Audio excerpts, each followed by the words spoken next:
అందరికీ నమస్కారం అండి. ఈరోజు కథ. స్టేషన్లో రైలు దిగాను. ఆటో కావాలా బాబు? ఇద్దరు ఆటో వాళ్ళు అడిగారు. అవసరం లేదు, ఇల్లు దగ్గరే. నేను మరో 100 అడుగులు నడిచాను. అక్కడ ఒక రిక్షా తాత చుట్ట కాల్చుకుంటూ కూర్చున్నాడు. నన్ను చూస్తూనే లేచి నిలబడ్డాడు. వస్తావా తాత? అప్రయత్నంగా నా నోటి వెంట వచ్చేశాయి ఆ మాటలు.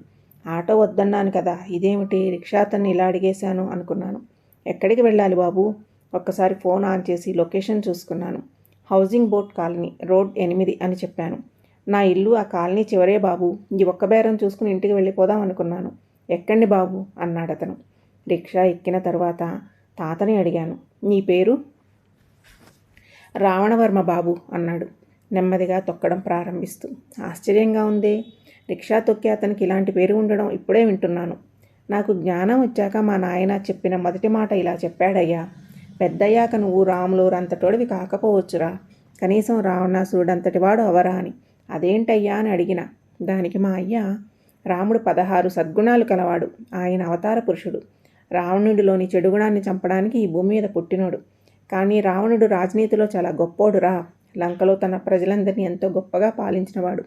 రోజులు వేగంగా మారిపోతున్న మన దేశంలో నువ్వు రాములోరిలాగా ఉంటే బతకలేవురా. నీ బతుకు నువ్వు బతుకుతూ రావణుడి రాజనీతిని పాటిస్తూ, నిన్ను నమ్ముకుని నీ మీద ఆధారపడిన 10 మందిని బతికిస్తూ, నీ కష్టాన్ని నమ్ముకుని మంచి పేరు తెచ్చుకుని సమయానుకూలంగా ప్రవర్తిస్తూ హాయిగా బతకరా.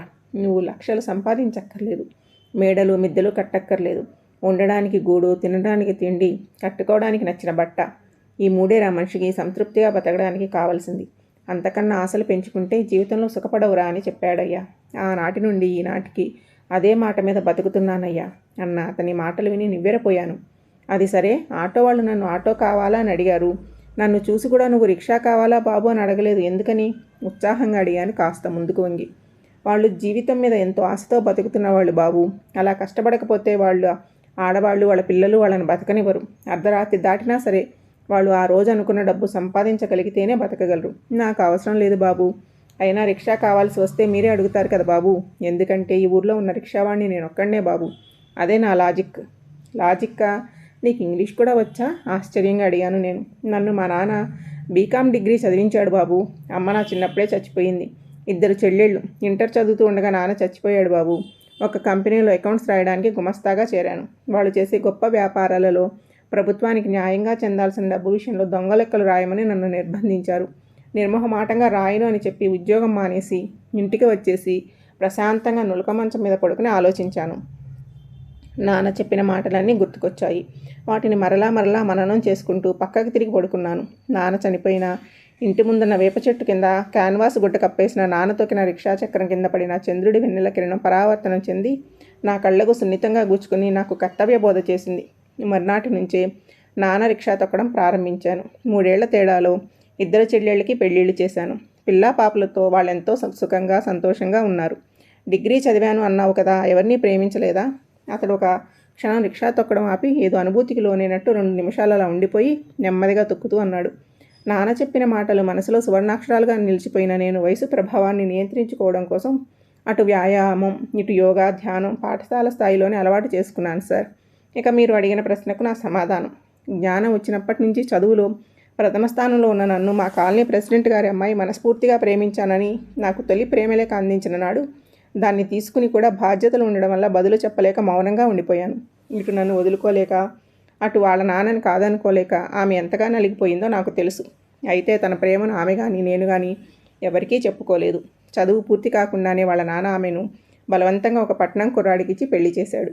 వాళ్ళు నగరంలో కాపురం పెడతానని చెప్పి ఆ అమ్మాయిని తీసుకుని మద్రాసు వెళ్ళే రైలు ఎక్కేశాడు. ఆ రోజు వాళ్ళని స్టేషన్లో దింపింది నా రిక్షాలోనే. నాకెందుకో అతని మీద అనుమానం వచ్చి వాళ్ళకి తెలియకుండా అనుసరించాను. వాడు ఆ అమ్మాయిని ఒక వేశ్యాగృహానికి అమ్మబోతే అతని మాటలు చాటుగా విన్న నేను తన తండ్రి ఇష్టం లేని పెళ్లి చేయడం వల్ల రైలు కింద పడి ఆత్మహత్య చేసుకుంటున్నట్టుగా ఒక ఉత్తరం ఆమె చేత రాయించి హోటల్ నుంచి ఆమెను తప్పించేసి తనతో మా చెల్లెళ్లతో ఈ ఊరు శాశ్వతంగా వచ్చేశాను. ఆమె అనుమతితోనే ఆమెను గుళ్ళో వివాహం చేసుకున్నాను. మనస్ఫూర్తిగా ప్రేమించి పెళ్లి చేసుకున్న ప్రేమికుల జీవితాన్ని, ఆ అనుభూతిని ఈనాటికి ఆమె నుంచి పొందుతూనే ఉన్నాను. నాకు ఒక అబ్బాయి పుట్టాడు. వాడికి చిన్నప్పటి నుంచి కొరియన్వన్నీ ఇచ్చి సాఫ్ట్వేర్ ఇంజనీర్ చేసి అమెరికాలో స్థిరపడాలి అన్న వాడి ఆలోచనకు జీవం పోసి వాడు ప్రేమించిన అమ్మాయిని ఇచ్చి పెళ్లి చేసి అమెరికా పంపేశాను. 44 సంవత్సరాల మా సంసార జీవితం ఈనాటికి అన్యోన్యంగా కొనసాగుతోంది. ఈ ప్రపంచంలో భర్తకు భార్య, భార్యకు భర్త ఒకరి పట్ల ఒకరికి పరిపూర్ణ అనురాగం, ప్రేమ పుష్కలంగా ఉన్నప్పుడు ఆ దాంపత్యం ఎన్ని సంవత్సరాలైనా బోరు కొట్టదు సార్. కానీ ఈ రోజుల్లో చాలా జంటలు వయసు ఆకర్షణ చేత 1-2 సంవత్సరాలు మాత్రమే సంసారం చేస్తున్నారు. ఆ తర్వాత ఎవరి దారులు వారు వెతుక్కుంటున్నారు సార్. ఏమిటో సార్, రోజులు మారిపోయాయి. అతను ఏ ఉద్దేశంతో ఆ మాటను అన్నాడో కానీ చివరి 2 వాక్యాలు మాత్రం నన్ను ఎవరో చెళ్ళున కొరడాతో కొట్టినట్టు తాకాయి. అతనికి వాలకానికి, అతను మాట్లాడుతున్న మాటలకి పొంతనను ఊహించుకుంటూ అనుమానంగా అడిగాను. ఏమయ్యా రావణ, నీ వయసెంత? 64 సంవత్సరాలు బాబు. ఎందుకు అలా అడిగారు? సన్నటి పర్సనాలిటీ, మరీ మాసిపోయిన గడ్డం, అక్కడక్కడ చిరుగులు, నా ప్యాంటు టీషర్టు చూస్తుంటే 4 రోజుల నుండి తిండి లేని వాడిలాగా ఉన్నావు. దానికి అతను పకపకా నవ్వేసి అన్నాడు, మా గంగాభవాన్ని ఇంట్లోకి రాని 3 రోజులు నేను గడ్డం గీసుకోను సార్. ఆవిడికి తప్ప నేను ఇంకా ఎవరికీ అందంగా కనబడాలి అనుకోను సార్. కానీ మిగతా 27 రోజులు నేను రంగేళి రాజాలాగా ఉంటాను సార్. ఇది కూడా డ్యూటీ డ్రెస్ సార్. ఇంటికెళ్ళి మళ్ళీ బయటకు వస్తే నన్ను మీరే గుర్తుపట్టలేరు సార్. ప్రేమించుకుని పెళ్లి చేసుకునే పెళ్లి కన్నా పెళ్లి తర్వాత భార్యాభర్తలు ఒకరినొకరు అవగాహన చేసుకుంటూ, ఒకరి పొరపాట్లను మరొకరు చర్చించుకుని సరిచేసుకుంటూ, తమ అనుభవాలను, అనుభూతిని తామే పంచుకుంటూ పెంచుకునే ప్రేమానురాగాలు ఆ జన్మాంతం ఉంటాయని పెళ్ళి అయ్యాక మాకు తెలిసి వచ్చింది సార్. అంతెందుకు, నేను ఇప్పుడు డ్యూటీ దిగి ఇంటికి వెళ్తానా, వేడి నీళ్లు సిద్ధం చేసి ఉంచుతుంది నా గంగ. స్నానమాడిన వెంటనే వేడివేడి అన్నంలో నాకు ఇష్టమైన పదార్థాలు తినడానికి సిద్ధంగా ఉంటాయి. ఇల్లు అందమైన తోటలాగా ఆహ్లాదంగా ఉంటుంది. ఆమెకు ఇష్టమైన నాడు పక్క విరిసిన తెల్ల తామర పువ్వులాగా ఉంటుంది. తనకి ఓపిక లేని నాడు నేను ఇబ్బంది పెట్టను. ఇంతకన్నా అదృష్టం ఏ మగాడికి ఉంటుంది సార్ అన్నాడు సంతృప్తిగా, దీర్ఘంగా నిట్టూర్పు విడుస్తూ. నా బుర్ర గిర్రున తిరిగిపోయింది. జీవితం విలువ ఇంత అద్భుతంగా చెప్పిన వారు ఎవరూ నాకు ఇప్పటి వరకు తారసపడలేదు. అంతలో ఫోన్లో మెసేజ్ వచ్చిన శబ్దం వినపడింది. తీసి చూశాను. ఎక్కడి వరకు వచ్చారు? సువర్ణ పంపిన సందేశం అది. జ్ఞానం వచ్చినప్పటి నుంచి అడిగిందే తడవుగా ఏది కోరినా ఎంత ఖరీదైనా పెట్టి నేను ఏం చేసినా తమకు అంతకుముందు తెలియని కొత్త వింతను చూస్తున్నట్లే భావించేవారు నా కన్న తల్లిదండ్రులు. చివరకు భార్గవిని ప్రేమించి ఆమెతో జీవిత పంచులు చూసేసి ఆమెనే పెళ్లి చేసుకుంటాను అంటే, నీ ఇష్టం నాయనా అని ఒప్పుకొని నాకు 2 పిల్లలు పుట్టేంత వరకు ఇంట్లో జీతం భత్యం లేని పనివాళ్లలాగా పనిచేసి వాళ్ళు చదువుల్లోకి వచ్చాక వాళ్ళ ప్రభావం పిల్లల మీద పడకూడదన్న భార్గవి అభిప్రాయం ప్రకారం వాళ్ళని వృద్ధాశ్రమంలో చేరమంటే చేరిపోయిన ప్రేమమూర్తులు నా తల్లిదండ్రులు.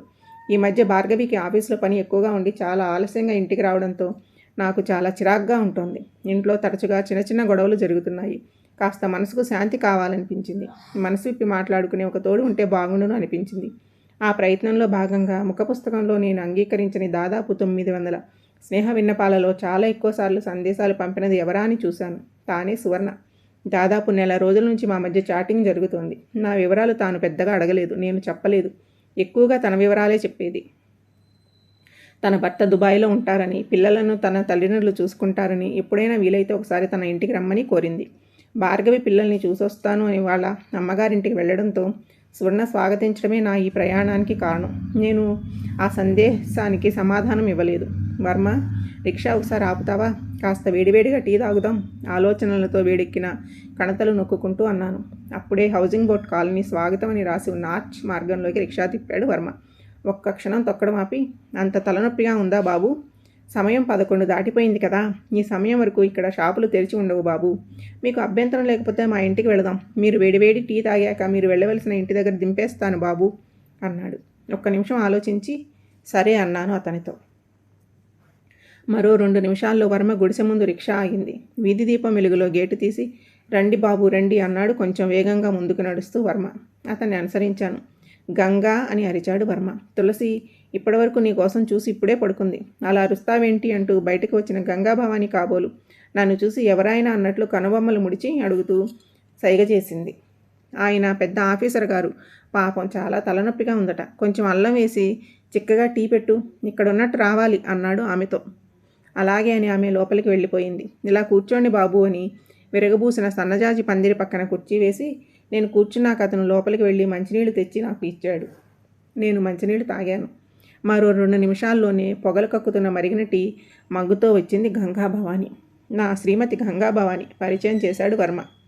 పమిట నిండుగా కప్పుకున్న ఆమె మౌనంగా నమస్కరించింది. 2 సిప్లు వేశాక అద్భుతమైన రుచి అనిపించింది నాకు. తులసి ఎవరు వర్మ అడిగాను నేను అతనిని. మిగతా టీ వేడిగా తాగేసరికి తలనొప్పి పారిపోయినట్లుగా మాయమయ్యింది. ఓ, మీకు తులసి సంగతి చెప్పలేదు కదా సార్? నా పెద్ద చెల్లి మనవరాలు సార్. 12 ఏళ్ల కిందట వాళ్ళ ఊరికి వరద వచ్చి అందరూ తలాదిక్కు కొట్టుకుపోతూ ఉంటే తులసిని నా చెల్లి కాపాడి 2 రోజులు ఆలంబనగా దొరికిన పెద్ద చెట్టు మీద ఉండిపోయింది. ఆ తర్వాత హెలికాప్టర్ వాళ్ళు చూసి రక్షించి తీసుకొచ్చి నాకు అప్పగించిపోయారు. తన వారందరూ పోయిన బెంగతో నా చెల్లెలు బెంగ పెట్టుకుని తులసిని నాకు అప్పగించి కళ్ళు మూసింది. అప్పటి నుంచి తులసిని మేమే పెంచుకుంటున్నాం. ఇప్పుడు 6వ తరగతిలోకి వచ్చింది బాబు అన్నాడు వర్మ. మనసు ఆర్ద్రమై నా కళ్ళు చెమ్మరించాయి. నేను లేచాను. ఎదురుగా నిలబడిన వర్మ కళ్ళలో ఎక్కడైనా అసంతృప్తి కనబడుతుందేమోనని గబగబా వెతికాను. గంగతో అభిషేకించిన స్ఫటికాల్లాగా ఉన్నాయి అవి. అతన్ని ఒక్కసారిగా గుండెలకు హత్తుకున్నాను. సార్, మీరెందుకో ఎమోషన్ అవుతున్నారు సార్ అన్నాడు వర్మ నా చెవిలో. ఏమీ లేదు వర్మ, రాజనీతి సంగతేమో కానీ బతుకునీతి తెలుసుకుని ఇప్పుడే నా కళ్ళు తెరుచుకున్నాయి. నేను తిరిగి స్టేషన్కి వెళ్ళాలనుకుంటున్నాను అన్నాను బరువెక్కిన మనసుతో. బాబు, ఎవరింటికో వెళ్ళాలి అన్నారు కదా, మరి అవసరం లేదు, నేను వెళ్తాను అని వెనుదిరగపోయాను. అయ్యో భలేవారే బాబు, దాదాపు 3 కిలోమీటర్లు, అంత దూరం నడిచి వెళ్తారా? నేను దించేస్తాను, ఆగండి. గంగా, ఇప్పుడే 10 నిమిషాల్లో వస్తా, రండి బాబు రండి అని నా చెయ్యి పుచ్చుకుని గేటు వైపు దారితీశాడు వర్మ. రైల్వే స్టేషన్ ముందు రిక్షా దిగాక, మీరెటువైపు వెళ్ళాలి బాబు? ఈ టైంలో బళ్ళు ఏమైనా ఉన్నాయేమో కనుక్కున్నారా బాబు అని అడిగాడు. అవసరం లేదు వర్మ, మళ్ళీ ఈ ఊరంటూ వస్తే నేను చూడడానికే వస్తాను. అన్నట్టు ఇదిగో అంటూ అతని చేతిలో 10,000 పెట్టాను. బాబు, ఏమిటిది? నా కిరాయి 50 రూపాయలు మాత్రమే అన్నాడు ఆదుర్దాగా. నీకు కిరాయి ఇవ్వను తాత, ఇస్తే ఇప్పుడే నీ రుణం తీర్చుకున్నట్టు అయిపోతుంది. ఈ డబ్బు తిరిగి ఇస్తే నా మీద ఒట్టే. ఈ 10,000 తులసి చదువుకు ఉపయోగించు. ఇంకా అవసరమైతే నాకు ఫోన్ చెయ్యి, వస్తాను. సువర్ణ అడిగిన డబ్బు పట్టుకున్న అతని 2 చేతులను ఆప్యాయంగా నొక్కి మరో మాట మాట్లాడే అవకాశం ఇవ్వకుండా స్టేషన్లోకి నడిచాను.